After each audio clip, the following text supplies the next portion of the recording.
Welcome to part 3 of the Core 2 video tutorials.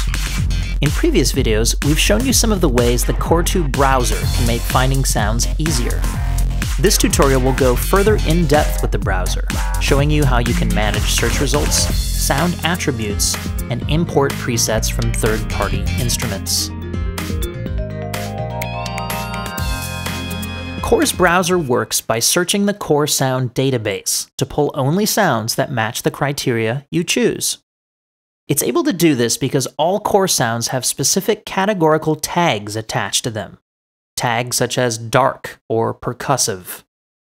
These tags are called attributes in Core 2. Let's see this in action by searching for a sound. How about a bass sound? But let's be as specific as possible. Part of the power of the Core attribute system is that it helps you get precisely what you have in mind. So I'll click on bass. You can see that as soon as I do this, I'm presented with a sublist of bass sounds to help me narrow it down further before choosing any other attributes. In this instance, I'll choose distorted bass because that's what I have in mind. Now take a look at the attributes in the mode column. You can see that there are not only tags that describe the sonic quality, but also the sound's source or synthesis type, such as sample-based or FM. This allows you to control not only what something sounds like, but the kind of synthesizer that it's likely to come from. I'm going to click on synthetic because I know I want a real-time synthesizer and not something sampled. We also have the type of genre that the sound is likely to be used in. Let's say that I'm working on a techno track, so I'm going to choose techno electro. Now I've narrowed it down to only a few hits, so let's click on this one, Loomer.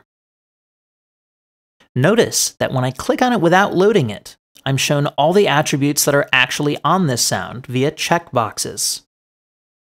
In other words, I chose the attributes that were important to me for the project I was working on, but each sound may have many more attributes associated with it that I didn't click on. You can see that this sound, for instance, is also dark and arpeggiated. This means that there are many different ways to arrive at a given sound. It also means that you can pause for a moment and see if there are attributes associated with your sound that you don't want.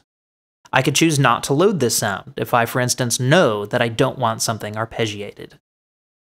Okay, great. Let's go ahead and load the sound.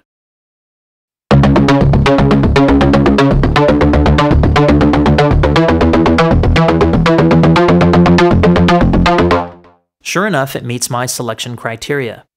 As you might imagine, this kind of thing can save you a lot of time when you're looking for a sound but don't want to audition all the presets and all of your instruments one by one.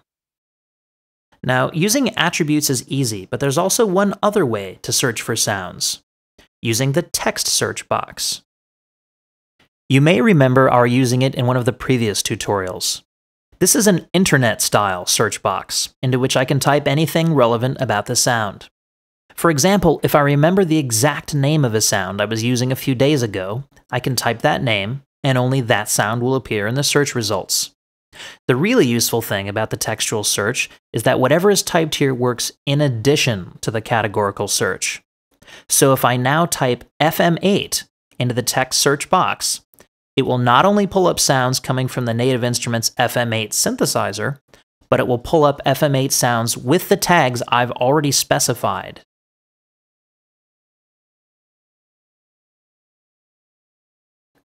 So we've seen that each Core sound can have a number of attributes associated with it. This is because each Core sound has been pre-saved with these attributes. But where are these attributes coming from, and how can we change them? Tagging your own sounds is quite easy. Let's see it in action. Let's add some attributes to the sound we loaded in the previous example. I'll just click here on the Edit button. I'm then presented with a master list of Core's attributes in the left-hand pane. Here we see the bass and distorted bass attributes we used to find the bass sound a moment ago. Let's look at some other pages. How about the genre category? We can see the techno electro category we chose earlier. But I can see such a distorted bass sound being used equally well in industrial music, so let's click on the Industrial genre attribute. The Industrial attribute has just been added to the sound. Easy. Let's add a few more. I'll click on Timbre. Let's say I disagree with the Dark attribute that is currently on the sound, so I'm going to change it to Bright. Now I've changed an attribute for an existing factory sound. You're of course free to do this whenever you like. Remember that the purpose of the browser is to help you find things, and you should therefore categorize your sounds in the way you see fit. Great.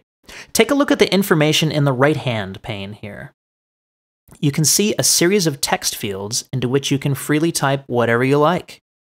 The great news about these fields is that they are searchable. Remember the internet-style text search box we used just a moment ago?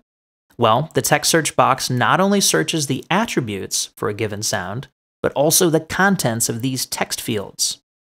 This would allow you to search for all sounds by a given author, for example, or anything you type into the comments field. From here, we'll click Save, and our sound now has additional attributes that will be reflected the next time we're looking for a sound using the Core 2 browser. We just saw how easy it is to add or change the attributes associated with Core sounds. We've gone to great lengths to ensure that there are as many attributes as possible to choose from, but you can probably imagine creating your own attribute names to reflect your unique style of working. Fortunately, Core 2 makes this extremely easy. Let's return to the sound used in the previous example. We'll once again click Edit to bring up the attribute page. Creating your own attributes begins by clicking on the User label. The first thing Core 2 will want to know is the category our custom attributes will belong to. This category name corresponds to the column header in the browser, such as the genre category in the example we saw earlier. Genre was the column header, and then within that category we had choices such as techno, rock, and so forth. So let's say we want to create a category to keep track of the effects used on various Core sounds. So I'll type Effects Used as our new category. Now, if I click on the Effects Used category, I can add the attributes that will be part of this category. I'll add a few effects likely to be used by a given instrument: chorus, reverb, and delay.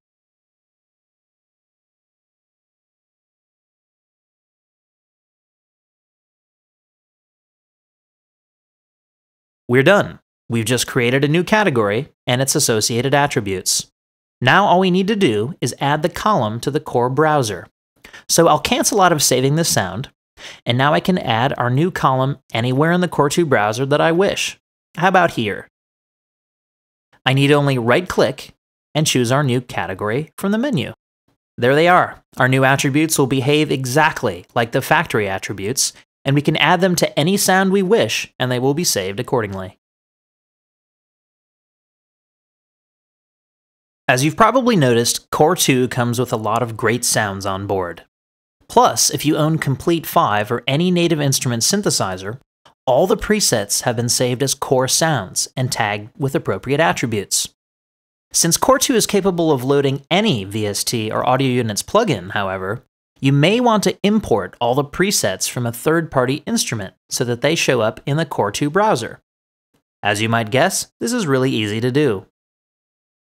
Here we have the sound matrix, as explained in the second Core video tutorial.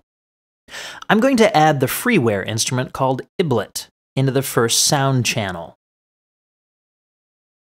Iblet has 64 presets, and since they are not already available in the Core browser, I'm going to import them. This is simply a matter of right-clicking on the Iblet slot and choosing Import Plugin Presets. Core will then ask me where I would like to save all the imported Core sounds, and then it will extract all the presets from the third-party instrument. You'll notice that when it's finished, we're presented with the Attributes page. This is because Core is giving us the opportunity to batch tag all of the Iblet presets. In other words, assign the same attribute to all the newly imported presets in one go. Imagine you're working with a sampled piano instrument. You could, for example, assign a tag of piano keys and sample-based to all of the presets. We hope you found this tutorial useful. Be sure to check out the remaining tutorials to find out how to use Core Live and in a sequencing host.